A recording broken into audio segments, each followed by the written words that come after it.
ନମସ୍କାର। ଆଜି ମୁଁ ଆପଣମାନଙ୍କୁ ଏଇ ମାତ୍ର 6 ଦିନ ତଳେ ମୋ ଜୀବନରେ ଗୋଟେ ଏଭଳି ଏକ ଘଟଣା ଘଟିଗଲା ଏବଂ ସେ ଘଟଣା ସହିତ ମୋର ପ୍ରିୟ କାଳୁ ବା ଆପଣମାନଙ୍କର ଶ୍ରୀ ଜଗନ୍ନାଥଙ୍କର କିଭଳି ସମ୍ପର୍କ ବା ଜଗନ୍ନାଥଙ୍କର ସେଇ ଘଟଣା ସହିତ କିଭଳି ସମ୍ପୃକ୍ତ ଏବଂ ଲୀଳା ସେଇ କଥାଟି କହିବାକୁ ଯାଉଛି। କାରଣ ଅନେକ ସମୟରେ ମୋର ଏଇ ଚ୍ୟାନେଲର ମୋ ପରିବାର ସହିତ ଯୋଡ଼ି ହେଇଥିବା ଭାଇ ଭଉଣୀମାନେ ସବୁବେଳେ କହୁଛନ୍ତି, ବାବା ଆପଣ ଜଗନ୍ନାଥଙ୍କୁ ନେଇ ଆପଣଙ୍କ ଜୀବନରେ ଯାହା କିଛି ଅନୁଭୂତି ଘଟୁଛି ତାକୁ ଟିକେ ମଝିରେ ମଝିରେ କହୁଥାନ୍ତୁ। ବର୍ଷ ସରି ସରି ଆସୁଛି, ଆଜି ହେଉଛି ଡିସେମ୍ବର 24। ଯେହେତୁ ଏଇ ମାତ୍ର 18 ତାରିଖ ଦିନ, ଆଜି ହେଉଛି ଡିସେମ୍ବର 24 ତାରିଖ, ଏଇ 6 ଦିନ ତଳେ 18 ତାରିଖରେ ଏଭଳି ଏକ ଘଟଣା ଘଟିଗଲା। ସେଇ ବିଷୟରେ ମୁଁ ଭାବିଲି ଆଜି ଆପଣମାନଙ୍କୁ ସାଙ୍ଗେ ସାଙ୍ଗେ ଜଣେଇ ଦେବାଟା ଉଚିତ ହେବ। ସେ କଥା କହିବି। ସେ କଥା କହିବା ସହିତ ସେ ଘଟଣା ସହିତ ଯାହା ଯାହା ସବୁ ଯୋଡ଼ି ହେଇଯାଇଥିଲା ସେଇ ଗୋଟାକ ଆରମ୍ଭରୁ କହୁଛି। ଏ ଘଟଣାଟିକି ଆପଣ ଧୈର୍ଯ୍ୟର ସହିତ ମୂଳରୁ ଶେଷ ଯାଏଁ ପୁରା ଶୁଣିବେ। ଶୁଣିଲା ପରେ ଆପଣ ଆପଣମାନଙ୍କ ମନରେ ଆକୁ ପର୍ଯ୍ୟାଲୋଚନା କରିବେ। କଲେ ଜାଣିପାରିବେ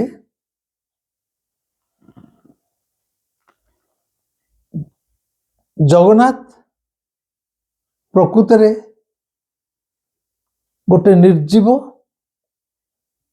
ଦାରୁରେ ତିଆରି ହୋଇଥିବା ବିଗ୍ରହ ନା ଯଦିଓ କାଠରେ ତିଆରି ହୋଇଥିବା ଗୋଟେ ଜଡ଼ ବିଗ୍ରହ ଭଳିଆ ଦେଖାଯାଉଛନ୍ତି ଆମର ବାହ୍ୟ ଆଖିରେ, କିନ୍ତୁ ପ୍ରକୃତରେ ସିଏ ଯେ ଏକ ଚଳଚଞ୍ଚଳ ଜୀବିତ ସତ୍ତା, এইটা ହିଁ ଆପଣମାନଙ୍କର ଉପଲବ୍ଧିରେ ନିଶ୍ଚୟ ଆସିବ। ଏଥରକ ଆରମ୍ଭ କରୁଛି।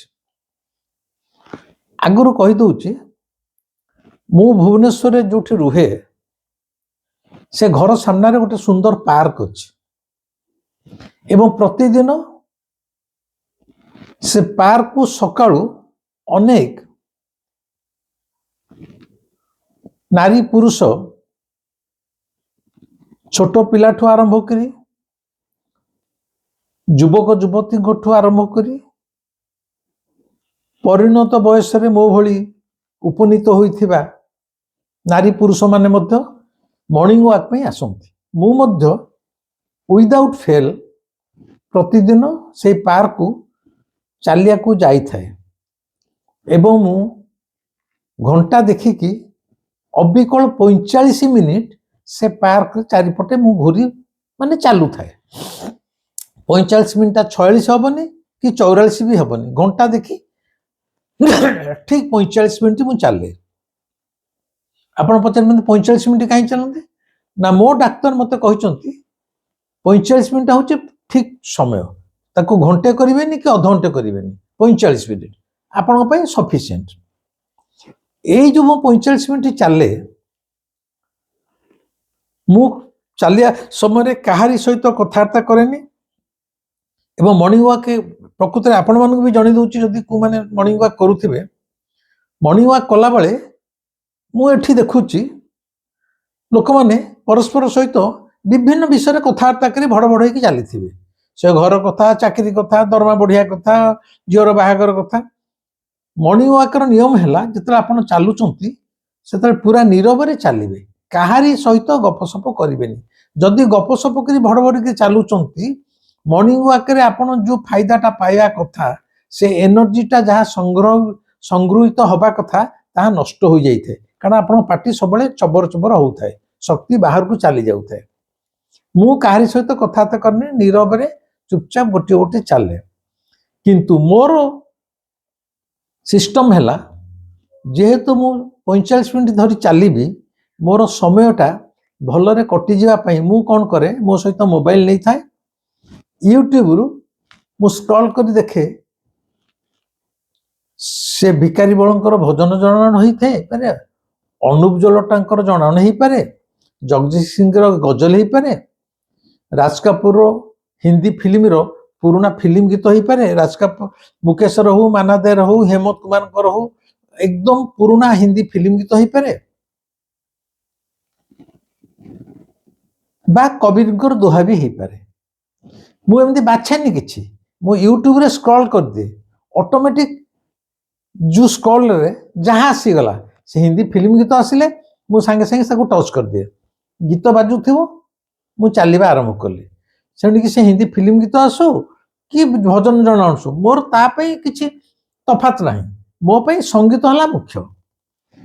ଟଚ୍ କରିଲେ ଗୀତ ବାଜିଲା, ଯୋଉ ଗୀତ ବାଜିଲା ମୋବାଇଲ ଧରିଥିବି, ସେଇ ଗୀତଟା ମୋ କାନରେ ବାଜୁଥିବ, ମୁଁ ଗୀତ ଶୁଣୁଥିବି, ଏଣେ ଘେରା ବୁଲୁଥିବି। କେତେବେଳେ 45 ମିନିଟ୍ ହେଇଯାଏ ମୁଁ ଆଦୌ ଜାଣିପାରେନି। ଆପଣମାନେ ମଧ୍ୟ ଏଇଟା ପରୀକ୍ଷା କରି ଦେଖିପାରିବେ। ଆଦୌ ଜାଣି ହେବନି କେତେବେଳେ 45 ମିନିଟ୍ ଚାଲିଗଲା, କାରଣ ମନଟା ସବୁବେଳେ ଗୀତ ଶୁଣିବାରେ ରହିଲା। ଆ ଦ୍ୱାରା ଫାଇଦା କ'ଣ ହୁଏ? ପ୍ରତିଦିନ ଚାଲିବା ଦ୍ୱାରା ମୋ ଶରୀର ସୁସ୍ଥ ରହେ ଏବଂ ତୃପ୍ତ ହୁଏ। ଚାଲୁଛି, ଶରୀର ମୋର ତୃପ୍ତ ହଉଛି। ଚାଲିଲା ବେଳେ କାହା ସହିତ କଥା ତ କହୁନି, କାନଟାରେ ମୋର ଗୀତ ବାଜୁଛି, ସୁନ୍ଦର ସୁନ୍ଦର ଗୀତ ବାଜୁଛି। ଗୀତ ବାଜିବା ଦ୍ୱାରା ମୋର ଆତ୍ମା ତୃପ୍ତ ହୁଏ, ମନଟା ପ୍ରେମରେ ରହେ, ମୋର ଆତ୍ମାଟା ତୃପ୍ତ ହୁଏ। ତେଣୁ 45 ମିନିଟ୍ ଭିତରେ ମୋର ଶରୀର ତୃପ୍ତ ହେଲା, ମୋର ଆତ୍ମା ମଧ୍ୟ ଗୀତ ପାଇଁ, ସଙ୍ଗୀତ ପାଇଁ ତୃପ୍ତ ହେଲା। ଯୋଉଟା ଫାଇଦା ନେଇକି ମୁଁ ପାଏ, ମୁଁ ଫେରି ଆସେ।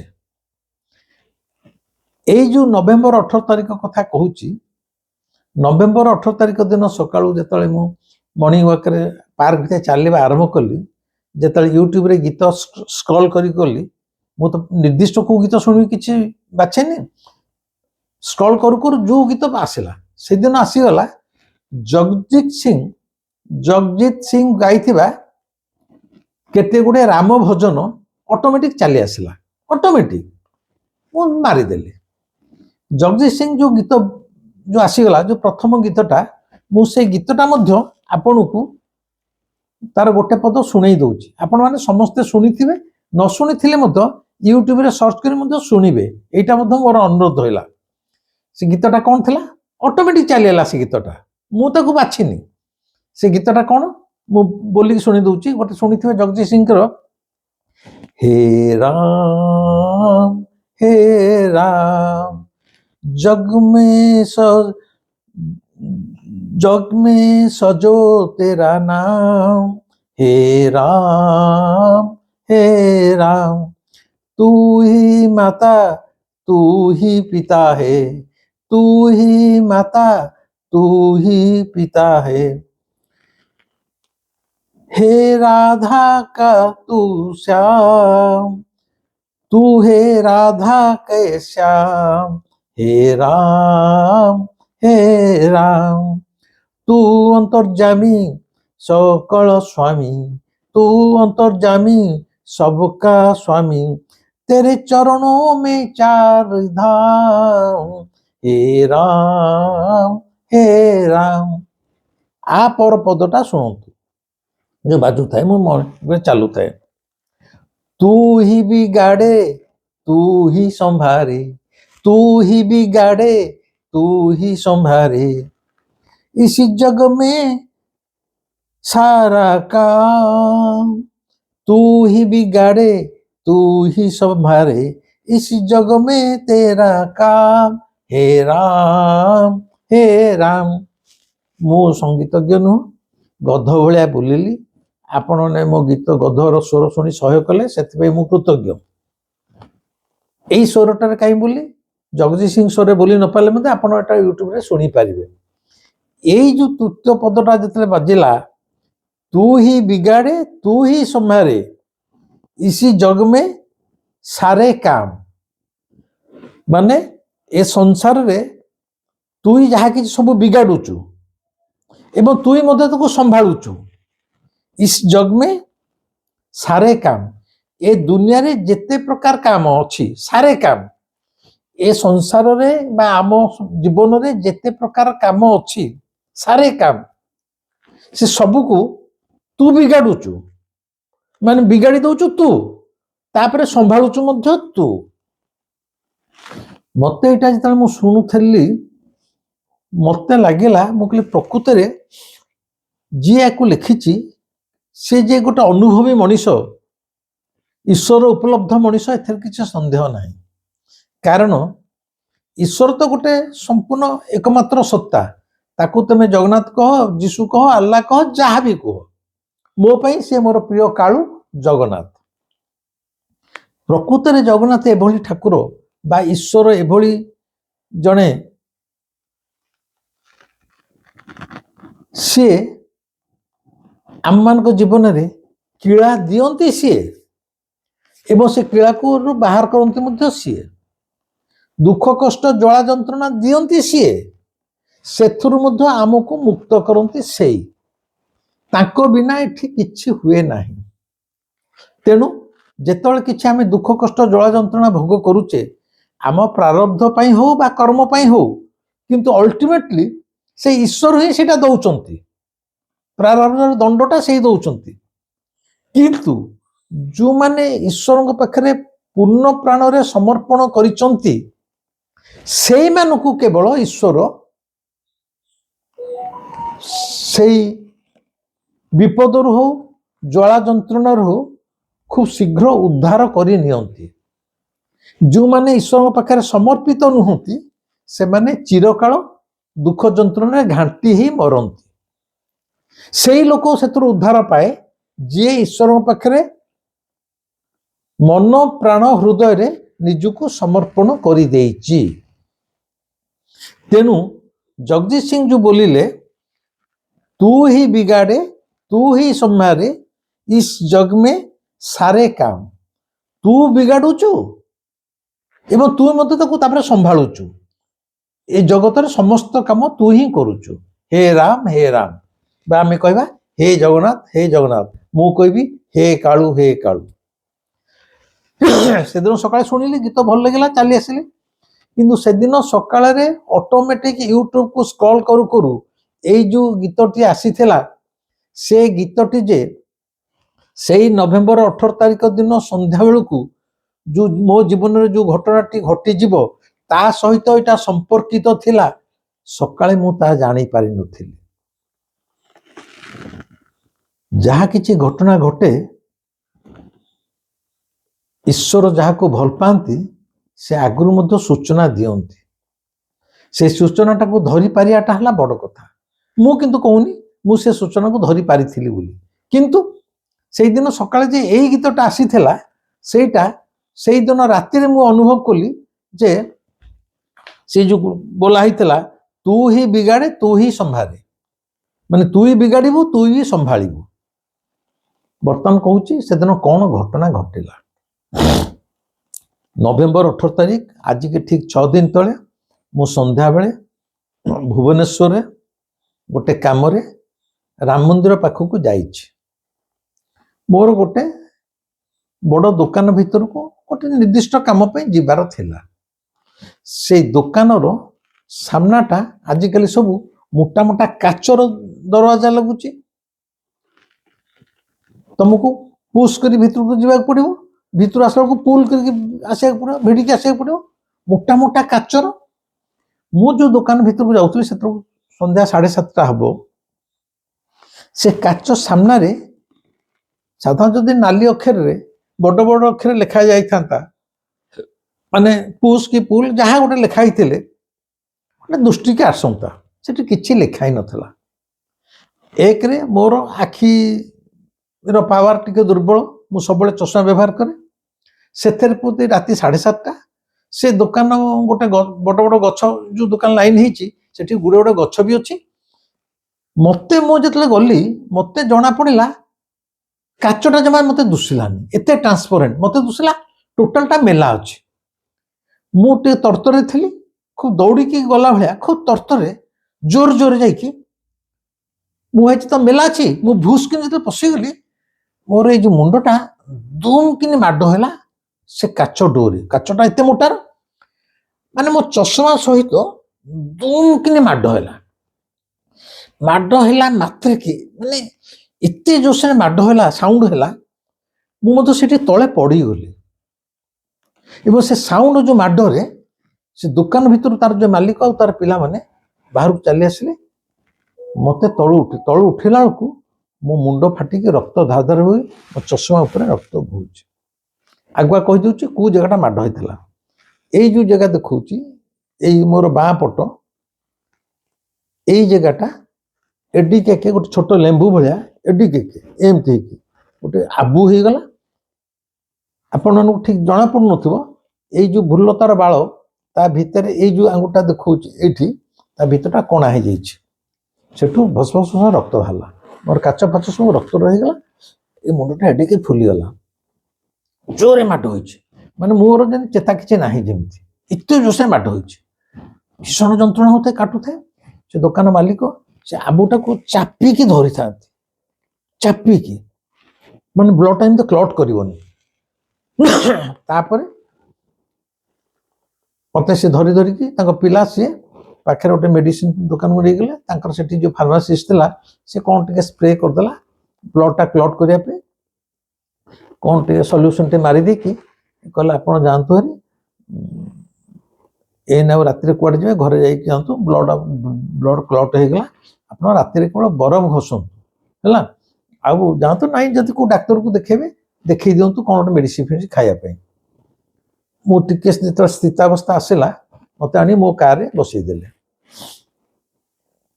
मत भीषण मुंड जो माड आबू हो जाए भीषण बिंधा होता है रक्तरा तथा बाहर थाए काच उपर मोर पड़ू था मुझे खाली पोछु था एक मुझे साइकोलोजिकल स्वाभाविक रक्त मांस शरीर मुझे देवता नुह मत नर्भस लगुए मोर आ इच्छा है ये फेर कौ डाक्तर पाखु खोजी भुवनेश्वर मुझे ना मुझे सका पीछे आसबि मत आग नहीं मो घरे मो खट पर शुआई दिए मो ड्राइवर आनिक मत आम घरे खट पर शुआईदेला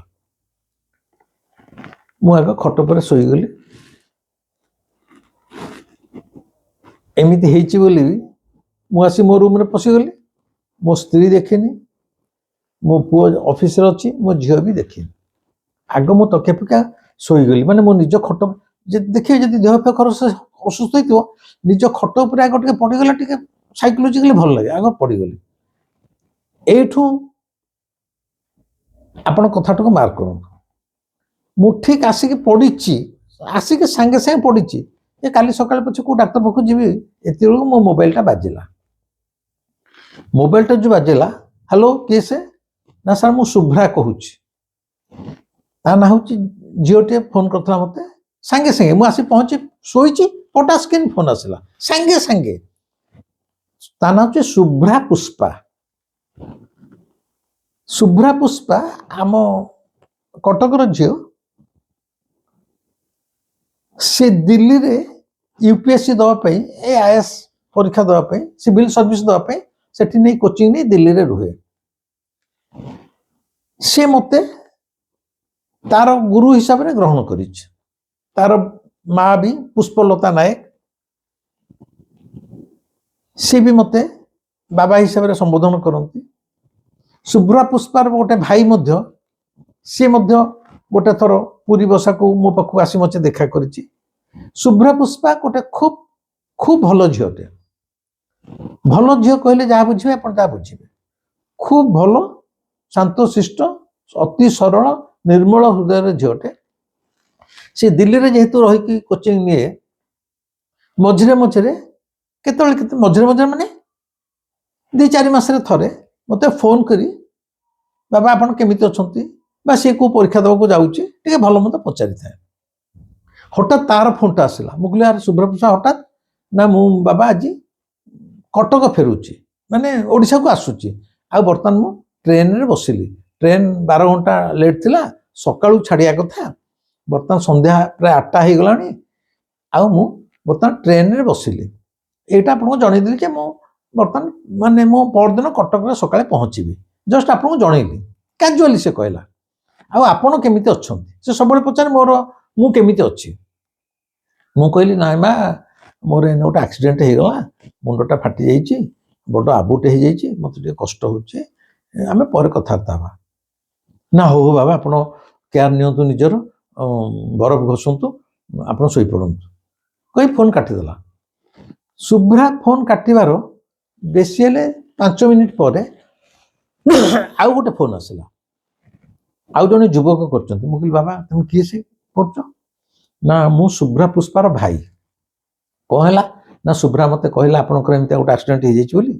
କହୁଛି ଶୁଭ୍ରା ପୁଷ୍ପାର ଏ ଯେଉଁ ଭାଇ, ସିଏ ଜଣେ MBBS ଡାକ୍ତର, ସେ ଡାକ୍ତରୀ ପାସ୍ କରିଛନ୍ତି, ଯୁବକ। ଶୁଭ୍ରା ପୁଷ୍ପା ଅବିବାହିତା, ଭାଇଟି ବି ତାର ଅବିବାହିତ, ଦୁଇ ଜଣ ଯାକ କମ୍ ବୟସର। ସେ ଡାକ୍ତରୀ ପାସ୍ କରିଛି। ଶୁଭ୍ରା କ'ଣ କରିଛି ନା, ଯେମିତି ଶୁଣିଲା ମୋର ଆକ୍ସିଡେଣ୍ଟ ହେଇଛି, ସାଙ୍ଗେ ସାଙ୍ଗେ ତା ଭାଇକି ଫୋନ୍ କରୁଛି ସେଇ ଟ୍ରେନ୍ରୁ, ଯେ ତୁ ଗୁରୁଜୀଙ୍କ କଥା ବୁଝୁ। ତା ଭାଇ ସାଙ୍ଗେ ସାଙ୍ଗେ ମୋତେ ଫୋନ୍ କରୁଛି, ଆପଣ କ'ଣ ହେଲା? ମୁଁ କହିଦେଲି। ସେ କହିଲା କିଛି ବ୍ୟସ୍ତ ହୁଅନ୍ତୁନି, ମୁଁ ସାଙ୍ଗେ ସାଙ୍ଗେ କ'ଣ ଔଷଧ ଖାଇବେ ମୁଁ ହ୍ୱାଟ୍ସଆପ୍ରେ ପଠାଇ ଦେଉଛି, ଆପଣ କିଣିକି ଖାଇବା ଆରମ୍ଭ କରନ୍ତୁ, କିଛି ବ୍ୟସ୍ତ ହେବାର ନାହିଁ। ମୁଁ କହିଲି ଠିକ୍ ଅଛି। ସେ ଫୋନ୍ କାଟିଦେଲା। ତାର ମିନିଟ୍ ପରେ ହ୍ୱାଟ୍ସଆପ୍ରେ ଆସିଦେଲା ଗୋଟେ ପେନ୍ କିଲର, ଆଉ ଗୋଟେ ଆଣ୍ଟିବାୟୋଟିକ୍ସ, ଆଉ ଗୋଟେ ଅଏଣ୍ଟମେଣ୍ଟ। ସେ କହିଲା ପେନ୍ କିଲରଟା ଆଜି ଖାଆନ୍ତୁ, ଗୋଟେ ଆଣ୍ଟିବାୟୋଟିକ୍ସ ଖାଆନ୍ତୁ, ଆଉ ଏଇ ଯେଉଁ ଅଏଣ୍ଟମେଣ୍ଟଟା ଏଇଟା ମୋତେ ସେଇ ଜାଗାରେ ଲଗାନ୍ତୁ। ତା ଛଡ଼ା ସେ ଯେଉଁ ଆବୁ ହେଇଛି ସେଥିରେ ବରଫ ଘଷନ୍ତୁ। ନିଶ୍ଚୟ ଦେଖନ୍ତୁ, ଆମର 3 ଦିନ ପାଇଁ ଖାଆନ୍ତୁ, ଦରଜ କମିଯିବ, ବ୍ଲଡ଼ ବି ମଧ୍ୟ କମିଯିବ, କାରଣ ବ୍ଲଡ଼ଟା ମୋର ସେତେବେଳେ ଯେ ଯୁଗ ଯୁଗ ହେଇ ବାହାରୁଛି। କିଛି ବ୍ୟସ୍ତ ହେବନି, ଏଇଟାକୁ ଆପଣ ଖାଆନ୍ତୁ। ମୁଁ ସେଥିରୁ ସାଙ୍ଗେ ସାଙ୍ଗେ ସେ ଯେଉଁ ହ୍ୱାଟ୍ସଆପ୍ରେ ମେସେଜଟା ଆସିଲା ମୋ ପୁଅ ପାଖକୁ ଫରୱାର୍ଡ଼ କରିଦେଲି। ପୁଅ କହିଲା ଏଗୁଡ଼ା କ'ଣ? ମୁଁ କହିଲି ଆରେ ମୋର ଟିକେ ଏମିତି ଆକ୍ସିଡେଣ୍ଟ। ସେ କହିଲା ତାହେଲେ ସାଙ୍ଗେ ସାଙ୍ଗେ ନେଇକି ଯାଉଛି? ମୁଁ କହିଲି ତୁ ସୁବିଧା ଦେଖି ଆଣେ, କିଛି ବ୍ୟସ୍ତ ନାହିଁ, ଆଣେ। ପୁଅ, ସିଏ ଗୋଟିଏ ପୁଅ, ସେ ସାଙ୍ଗେ ସାଙ୍ଗେ ଯାହା ଲେଖିଥିଲା ଶୁଭ୍ରା ପୁଷ୍ପାର ଡାକ୍ତର ଭାଇ, ସେ ନେଇକି ଆସି ପହଞ୍ଚିଗଲା। ଦୁର୍ଘଟଣାର ମ୍ୟାକ୍ସିମମ୍ ଅଧଘଣ୍ଟେ ଭିତରେ, ମ୍ୟାକ୍ସିମମ୍ 20-25 ମିନିଟ୍ ଭିତରେ ମୋ ପାଖରେ ଡାକ୍ତର ଦ୍ୱାରା prescribed antibiotics, pain killer, ointment ସବୁ ଆସି ପହଞ୍ଚିଗଲା। ସେତେବେଳକୁ ମୋ ଝିଅ ସ୍ତ୍ରୀ ବି ଜାଣିସାରିଲେଣି। ମୋ ଝିଅ ସାଙ୍ଗେ ସାଙ୍ଗେ ବରଫ ପାଣି ଫ୍ରିଜରୁ ଏଠି ଘଷିବା ଆରମ୍ଭ କଲା। ମେଡ଼ିସିନ ଆସିଗଲା, ମୁଁ ପେନ୍ କିଲର ଖାଇଲି, ଆଣ୍ଟିବାୟୋଟିକ୍ସ ଖାଇଲି, ଅଏଣ୍ଟମେଣ୍ଟ ବି ଲାଗିଲା। ଏବଂ ବର୍ତ୍ତମାନ ଆଜି ଯେଉଁ ମୁଁ 24 ତାରିଖରେ କହୁଛି ଆପଣମାନଙ୍କୁ, ଆପାତତଃ 90% ଦରଜ ମୋର କମିଯାଇଛି। ଆପଣମାନଙ୍କୁ ଜଣା ପଡ଼ୁନଥିବ, ମୁଁ ଚଷମା ପିନ୍ଧିଛି, କିନ୍ତୁ ଆପଣ ଦେଖନ୍ତୁ ମୋର ଏଇ ଯେଉଁ ଆଖି ତଳ ପତାରେ ଗୋଟେ କଳା ନେଳି ଦାଗଟେ ଜୋର ହେଇକି ଅଛି। ଏବଂ ଏଇ ଯେଉଁ ଜାଗାଟା ଦେଖାଉଛି, ଏଇ ଜାଗାଟାରେ ଗାତଟେ ଅଛି, ସେଟା ପୁରିନି, ତା ଭିତରେ ବ୍ଲଡ଼ କ୍ଲଟ୍ କରିକି ପୁରା ଶୁଖିକି ଥିଲା। ଆଜି ଗାଧେଇଲା ବେଳେ ଉଷୁମ ପାଣି ତାକୁ ପୋଛି ସେ ବ୍ଲଡ଼ କ୍ଲଟିଂଟା ଆଜି ବାହାର କରୁଛି। ଯେହେତୁ ଏଠି ସବୁ ରୁମ ଏତେ ଅଛି, ଆରି ଭିତରେ ଏଇ ଗୋଟେ ଜାଗା ଦରଜ ଆହୁରି 10% ଅଛି ଏବଂ ବ୍ଲଡ଼ କ୍ଲଟିଂଟା ଆଜି ମୁଁ ସଫା କରିଛି। ଆଜି এই କଥାଟା କହିଲି। এইটা ସହିତ এই ଯେଉଁ କହିଲି, ଯେଉଁ ସେଇଦିନ ସକାଳେ, ଅର୍ଥ ଦିନ ସକାଳେ ଯେଉଁ ମର୍ଣ୍ଣିଂ ୱାକ୍ରେ ଗଲାବେଳେ ଏଇ ଯେଉଁ ଜଗଦୀଶ ସିଂଙ୍କର ଏଇ ଯେଉଁ ରାମଙ୍କ ଭଜନଟା ବୋଲା ହେଉଥିଲା, ତୁ ହିଁ ବିଗାଡ଼େ ତୁ ହିଁ ସମ୍ଭାଳେ, ମାନେ ସେଇ ବିଗାଡ଼ିବ ଏବଂ ସେଇ ବି ସମ୍ଭାଳିବ, ଏଟା ସକାଳେ କାଳୁ ମୋତେ ଜଣେଇ ଦେଇଥିଲା। କହିବା କଥା ହେଲା କ'ଣ, এইଟାକୁ ଆପଣ ଭଲରେ ଶୁଣନ୍ତୁ। এই ଯେଉଁ ମୋର ମୁଣ୍ଡ ମାଡ଼ ହେଲା, ମୁଣ୍ଡ ଫାଟିଲା, ଏଡ଼େ ଆବୁ ହେଲା, ରକ୍ତ ବାହାରିଲା, এটা କିଏ କଲା? ହଁ, ମୁଁ ନିଶ୍ଚୟ ପୂର୍ବ ଜନ୍ମରେ ହଉ କି ଏଇ ଜନ୍ମରେ ହଉ ନିଶ୍ଚୟ କିଛି ଖରାପ କାମ କରିଛି, କାହା ପ୍ରତି ଅନ୍ୟାୟ କରିଛି। ବା ଏବେ ସିନା ମୁଁ ପ୍ରାୟ 35 ବର୍ଷ ଧରିକି ଭେଜିଟେରିଆନ୍ ହେଇଛି, କିନ୍ତୁ ମୋତେ ତ 35 ବର୍ଷ ହେବା ଯାଏଁ ମୁଁ ଛେଳି ମାନେ ମଟନ ବି ଖାଇଛି, କୁକୁଡ଼ାଙ୍କ ଚିକେନ ବି ଖାଇଛି, ମାଛ ବି ଖାଉଥିଲି। ତେଣୁ ମୋ ପାଇଁ ଯୋଉ ଛେଳିର ରକ୍ତ କିଛି ତା ଦେହରୁ ଯାଇଛି ମାରିଛି, ଗୋଟେ କୁକୁଡ଼ାକୁ ମାରିକି ମଧ୍ୟ ମୁଁ ଖାଇଛି, ସେ ରକ୍ତଟାକୁ ମୋର ପରିଶୋଧ କରିବାର ଥିଲା। ତେଣୁ ମୋ କର୍ମର ଫଳ ମୁଁ ପାଇବା କଥା ପାଇବି, ସେଥିରେ ମୋର ଦୁଃଖ ନାହିଁ। କିନ୍ତୁ ଏ ଦଣ୍ଡଟା ଦିଏ କିଏ? କାଳୁ ଦବ, ଈଶ୍ୱର ଦେବେ। ତେଣୁ ତୁ ହିଁ ବିଗାଡ଼େ। ତେଣୁ ସେଦିନ ଯୋଉ ଆକ୍ସିଡେଣ୍ଟ ହେଲା ସିଏ ନ ଚାହିଁଲେ ହବନି। ତେଣୁ ସିଏ ତୁ ବିବୁଧ ରଞ୍ଜନ ଯେତେ ଭଲ କଥା କହ, ଯେତେ ଜଗନ୍ନାଥଙ୍କ ମହିମା କହ, ଯାହା କହ, ତୁ ବି ଯାହା କରିଛୁ ସେଥିପାଇଁ ତୁ ଦଣ୍ଡ ପାଇବୁ। ତେଣୁ ସେ ଦଣ୍ଡଟା ସେଦିନ ସେଇ ଦେଲା। ମୁଣ୍ଡଟା ଫାଟିଲା, ରକ୍ତ ବାହାରିଲା, କପାଳରେ ଏଡେକା ଆବୁ ହେଲା, ସବୁ ହେଲା। କିନ୍ତୁ ତୁ ହିଁ ସମ୍ଭାଳେ, ଏଇଟା ସମସ୍ତଙ୍କ ଭାଗ୍ୟରେ ଆସେନି। ସେ ଏବେ ବିଶ୍ୱାସ କରନ୍ତୁ, ମୁଁ ଯେତେବେଳେ ମୋର ମୁଣ୍ଡଟା ଫାଟିଗଲା, ମୁଁ ଆସି ଘରେ ଶୋଇଲି, ମୁଁ ପ୍ରଥମେ ମୋ କାଳୁକୁ କୃତଜ୍ଞତା ଜଣେଇଲି। କ'ଣ କୃତଜ୍ଞତା? ଯେ ପ୍ରଭୁ, ମୋ ଦେହ ଭିତରୁ କିଛି ବିଷ ରକ୍ତ ତୁ କାଢିବାରେ ସାହାଯ୍ୟ କଲୁ। ମୁଁ ନିଶ୍ଚୟ କିଛି ନା କିଛି କାହାର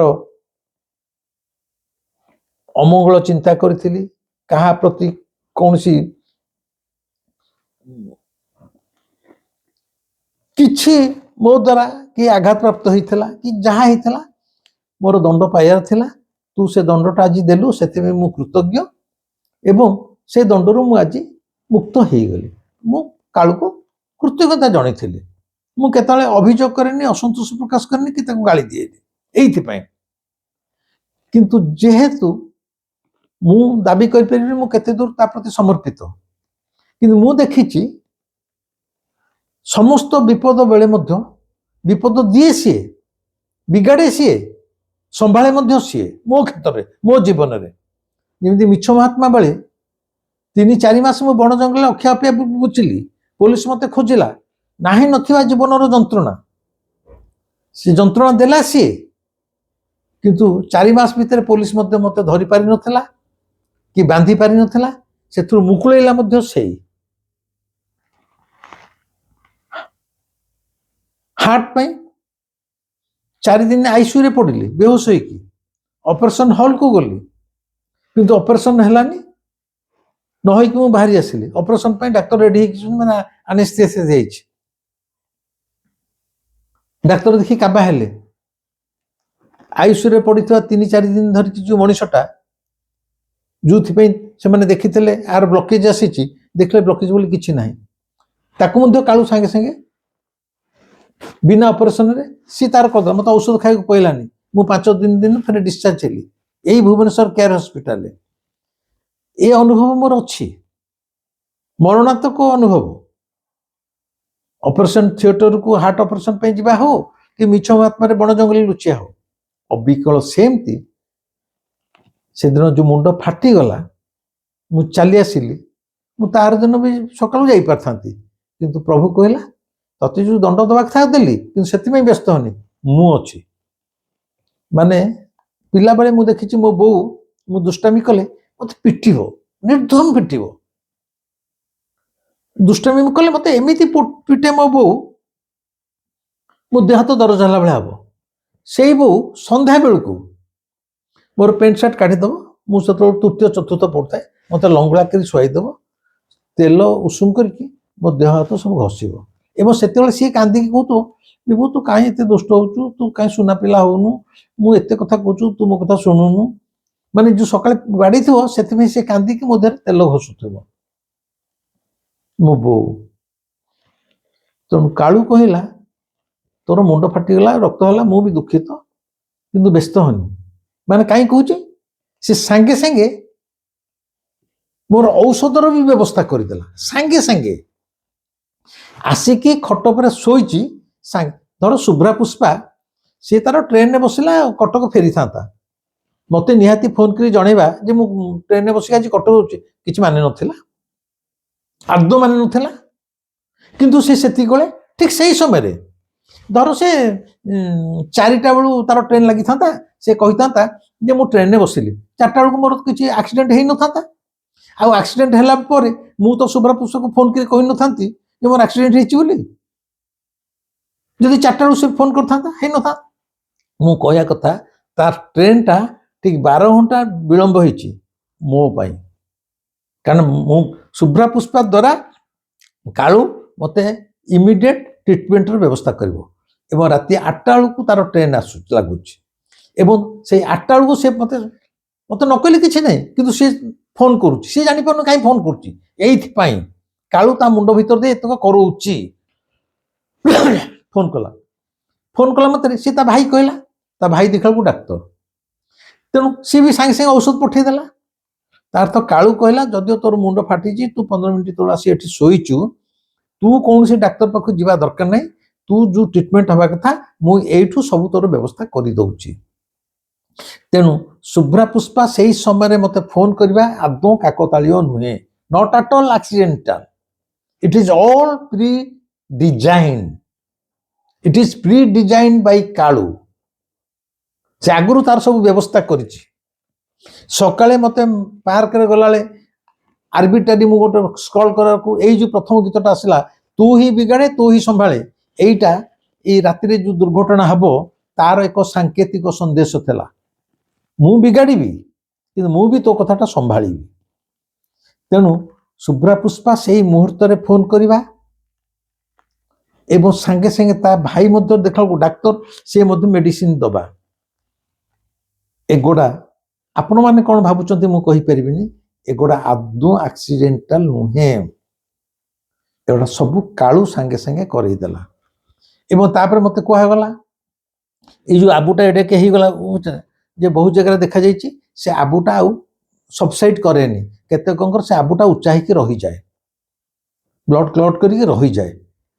ମୋତେ ଦୁଃଖ ଲାଗିଲା, ମୁଁ କହିଲି କ'ଣ ଏଇ ମୁଣ୍ଡଟା ଉପରେ ଏଡ଼େକେ ଆବୁ ରହିବ? ଯଦି ମୁଣ୍ଡ ଉପରେ ଏଡ଼ିକେ ଆବୁ ରହିଗଲା ତାହେଲେ ମୋ ମୁହଁର ସୌନ୍ଦର୍ଯ୍ୟ ସବୁଦିନ ପାଇଁ ନଷ୍ଟ ହୋଇଯିବ। କୋଉ ମଣିଷ ନ ଚାହେଁ ତାର ମୁହଁର ସୌନ୍ଦର୍ଯ୍ୟ ରହୁ ବୋଲି। କିନ୍ତୁ ପ୍ରଭୁର ଏତେ କରୁଣା, ଏତେ ଶୀଘ୍ର ମୋର ସବୁ ହିଲପ ହେଇଛି ମାତ୍ର ଏଇ 8 ଦିନ ଭିତରେ। ଆର ପରବର୍ତ୍ତୀ ସମୟରେ ଯେତେବେଳେ ମୁଁ କାଜୁଆଲି, ବିଶେଷ କରି ଗତକାଲି 23 ତାରିଖ ମୁଁ ଜଣେ ମୋର ଯୋଉ ପର୍ସନାଲ ଡକ୍ଟର ଅଛନ୍ତି ତାଙ୍କ ପାଖକୁ ଟିକେ ଖୁସିରେ ବୁଲିବାକୁ ଯାଇଥିଲି, ଏଗୁଡ଼ା ସବୁ କହିଲି ଗତକାଲି। ସେ କହିଲେ ଆପଣଙ୍କର ବହୁତ ଶୀଘ୍ର ଏଗୁଡ଼ା ହିଲପ ହେଇଛି, ଜଣ ଜଣଙ୍କର ସେ ଆବୁ ରହିଯାଏ କିନ୍ତୁ ଆପଣଙ୍କର ଆବୁ ନାହିଁ, ସବସାଇଡ୍ କରିଯାଇଛି। ଆଉ ଯୋଉ ଦରଜ ଅଛି, ଆଉ ଯୋଉ ଆଖି ତଳେ ଆପଣ ଦୃଷ୍ଟି ନାହିଁ ମୁଁ କହିପାରିବିନି, ମୋର ଆଖି ଉପର ପତାଟା ଗାଢ଼ କଳା ଆଉ ନୀଳ ଦାଗଟେ ରହିଯାଇଛି ବ୍ଲଡ କ୍ଲଟ୍ କରି। କହିଲେ ସେଗୁଡ଼ା ଆସ୍ତେ ଆସ୍ତେ ମାସେ 1.5 ମାସ 2 ମାସରେ ସବସାଇଡ୍ କରିବ, ତା ପାଇଁ ବ୍ୟସ୍ତ ହୁଅନ୍ତୁନି। ଆଉ ଯୋଉ ଦରଜଟା ଅଛି ସବୁବେଳେ ବରଫ ଘଷୁଥାନ୍ତୁ, ମୁଁ ଆଜି ବି ବରଫ ଘଷିଛି, ମେଡିସିନ କୋର୍ସ ବି ମୋର ସରିଯାଇଛି। ଏକଥାଟା ଆପଣମାନଙ୍କୁ କହିଲେ ଏଇ ସକାଶେ, ତୁ ହିଁ ବିଗାଡ଼େ ତୁ ହିଁ ସମ୍ଭାଳେ। ଈଶ୍ୱର ଯାହା ମୋ ଜୀବନରେ ଘଟିବା କଥା, ବିଗାଡ଼ିବା କଥା, ସେଇ ବିଗାଡ଼ୁଛନ୍ତି ଏବଂ ସେଇ ମଧ୍ୟ ସମ୍ଭାଳୁଛନ୍ତି। ମୁଁ 18 ତାରିଖର ଦୁର୍ଘଟଣା ପରେ ମୋତେ ଯୋଉ ଟ୍ରିଟମେଣ୍ଟ ସାଙ୍ଗେ ସାଙ୍ଗେ ମିଳିଲା, ମୋର ହାଡ଼େ ହାଡ଼େ ଦୃଢ଼ କନଭିକ୍ସନ ହେଲା ଈଶ୍ୱର ଚାହିଁଲେ ତମର ସମସ୍ତ ବିପଦ, ସମସ୍ତ ଜଳା ଯନ୍ତ୍ରଣା ଗୋଟେ ଫୁଟକିରେ ସେ ମୋତେ ଉଡ଼େଇ ଦେଇ ପାରିବେ। ମୋର ଏଇ ଦୁର୍ଘଟଣା ଜନିତ ସନ୍ଧ୍ୟାବେଳେ ସାଙ୍ଗେ ସାଙ୍ଗେ ମୁଁ ବାରମ୍ବାର କହୁଛି ଏଇ କଥାଟା, ମୁଁ ନିଜେ ବସିକି ଭାବୁଛି କାବା ହଉଛି। ଧର ସେ ଶୁଭ୍ର ପ୍ରସାଦ ଫୋନ୍ କରିନଥାନ୍ତା, ସେ ଦିନଟାକ ରାତିଟା ମୋ ବିନା ଔଷଧରେ ରହିଥାନ୍ତି, ସକାଳୁ ପଛେ ଡାକ୍ତର ପାଖକୁ ଯାଇଥାନ୍ତି, ନା ସେ ସାଙ୍ଗେ ସାଙ୍ଗେ କରିଦଉଛି।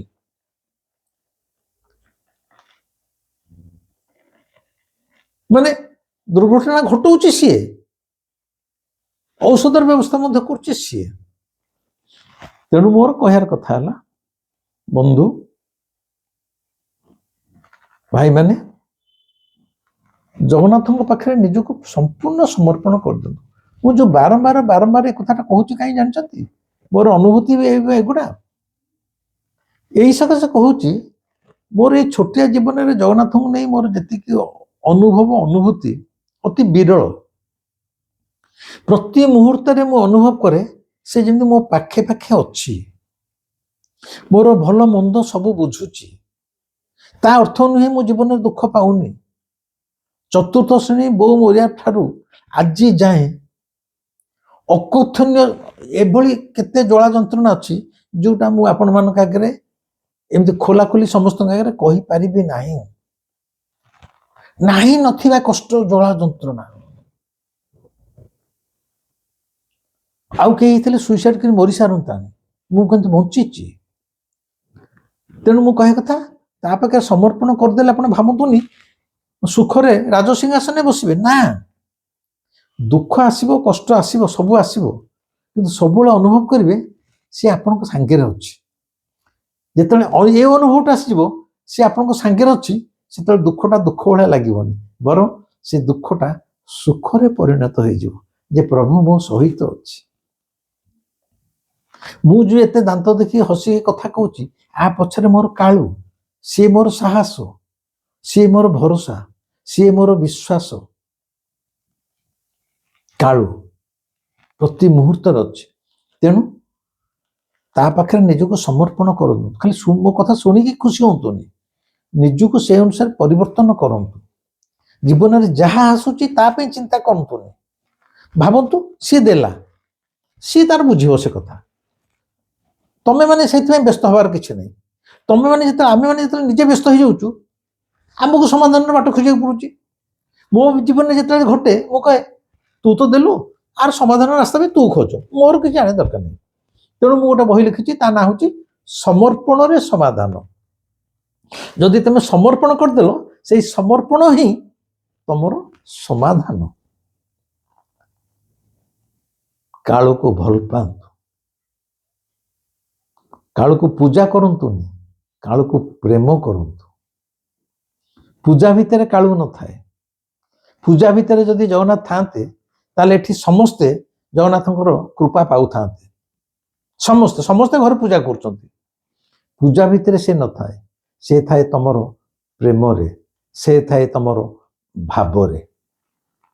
ତମ ଭିତରେ ହୃଦୟ ତା ପାଇଁ କେତେ କାନ୍ଦୁଛି, ତାକୁ ପାଇବାକୁ ତମ ଆଖିରୁ କେତେ ଲୁହ ଗଡୁଛି, ତା ପାଇଁ ତମ ହୃଦୟ କେତେ ବ୍ୟାକୁଳତାରେ ଛଟପଟ ହଉଛି। ଗୋଟେ ଛଟପଟିଆ ଭାବ ଏମିତି କେବେ ଆପଣ ମାନେ ଅନୁଭବ କରିଛନ୍ତି? ମାନେ କାଳୁ ପାଇଁ ଆପଣ ହୃଦୟ ଭିତରେ ଖାଲି ଛଟପଟ ହଉଥିବ, ଅଣନିଶ୍ୱାସୀ ଲାଗୁଥିବ। ନା, ଯେତେବେଳେ ତା ସହିତ ସେଇଭଳି ଭାବ ଯୋଡି ହେଇଯିବ, ଏ ଛଟପଟ ଭାବଟା ବି ଆସିବ। ତେଣୁ ପୁଣି ଥରେ କହୁଛି, ମୋର ସେଇ ଗୋଟିଏ ଫର୍ମୁଲା, କାଳୁକୁ ପ୍ରେମ କର, ପ୍ରେମ କର, ପ୍ରେମ କର। କାଳୁକୁ ପୂଜା ପଦ୍ଧତି ଭିତରେ ବାନ୍ଧିକି ରଖ ନାହିଁ, କାଳୁକୁ ବିଧି ବିଧାନ ଭିତରେ ବାନ୍ଧିକି ରଖ ନାହିଁ, କାଳୁକୁ ପ୍ରଥା ପରମ୍ପରା ଭିତରେ ବାନ୍ଧିକି ରଖ ନାହିଁ। ଏ ସବୁଠାରୁ ଉର୍ଦ୍ଧ୍ୱରେ ହଉଛି କାଳୁ। କାଳୁକୁ କେବଳ ପ୍ରେମ କର, ଭଲ ପାଅ। ସେ ଧୂପ ଧୂଆଁ ଆଳତି ଘଣ୍ଟି ଭିତରେ ବି ତାକୁ ରଖ ନାହିଁ। ଘଣ୍ଟିର ଶବ୍ଦ ଠାରୁ ତମ ଭିତରର ହୃଦୟର ବ୍ୟାକୁଳତାର ସ୍ୱର ତା ପାଖରେ ଶୀଘ୍ର ପହଞ୍ଚିବ।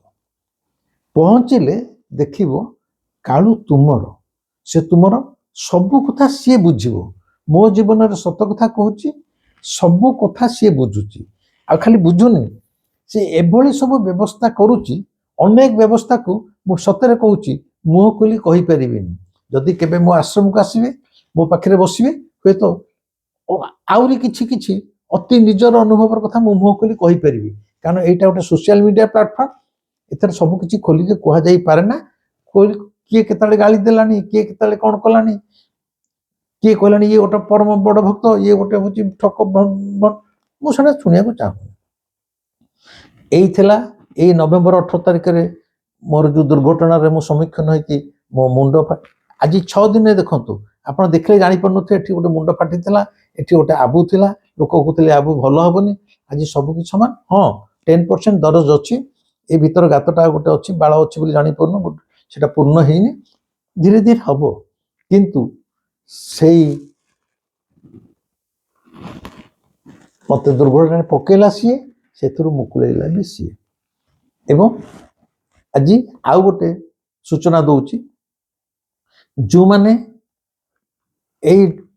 2025 अक्टोबर मास जाए पुराना भाई भौणी मैंने ध्यान शिविर अटेंड करते मोर ध्यान शिविर जो मैंने ये वर्षे 2 वर्ष भितर अटेंड करिसंती पुराना लोक मैंने 2026 जनवरी नुआ लोक मैंने आसबे पुराना लोक मैंने आज जाए अक्टोबर जाए जो मैंने ध्यान शिविर अटेंड करते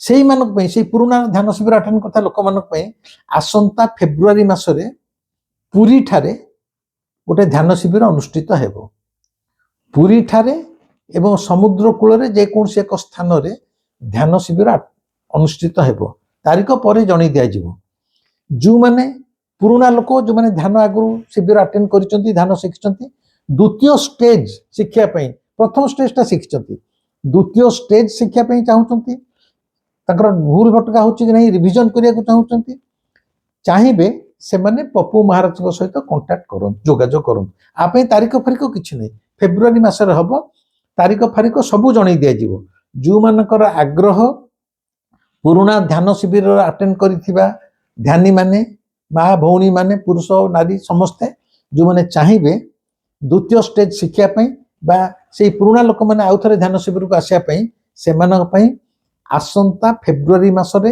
पुरी रे ध्यान शिविर मु करी जो मानकर आग्रह अच्छी से माने पप्पू महाराज सहित एबेठू संपर्क रखिकी नाम रजिस्ट्रेशन कर पप्पू महाराज नंबर है 9853431018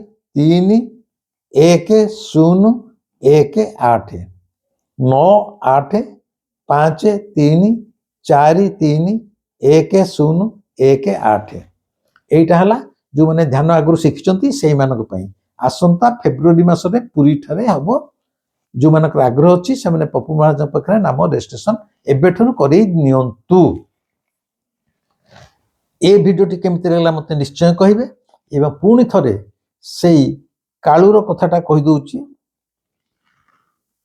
तू ही बिगाड़े तू ही संभारे इस जग में सारे काम हे राम हे राम हे कालू आज पे रहिली ए भिडियोटी केमिति लागला निश्चित कमेंट्स रे जणेबे लाइक करिवे शेयर करिवे इच्छा हेले सब्सक्राइब करिवे रहिली नमस्कार।